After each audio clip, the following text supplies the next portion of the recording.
হনুমান কেন সারাক্ষণ শ্রীরামের নাম জপ করেন? কেউ কি জানেন?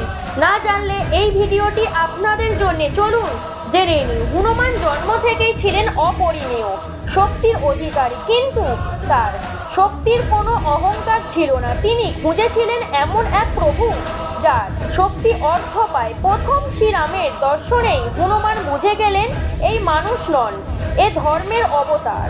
রামের চোখে ছিল করুণা, কাব্য ছিল সত্য, তার হৃদয়ে ছিল সকলের জন্য স্থান। সেই মুহূর্তে হনুমান নিজেকেই সমর্পণ করলেন। রাম তাকে দাস নয়, বন্ধু বানালেন, আর এই ভালোবাসাই হনুমানের প্রাণে গেঁথে গেল। তাই হনুমান সারাক্ষণ রামের নাম জপ করেন, কারণ রামের নামেই তার শক্তি শান্ত পায়, অহংকার গলে যায়।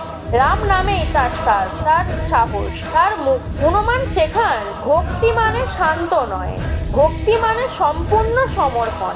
এই রকম ভিডিও পাওয়ার জন্য চ্যানেলটিকে সাবস্ক্রাইব করুন, আমাদের সঙ্গে থাকুন। ভিডিওটি ভালো লেগে থাকলে লাইক, কমেন্ট, শেয়ার করতে ভুলবেন না।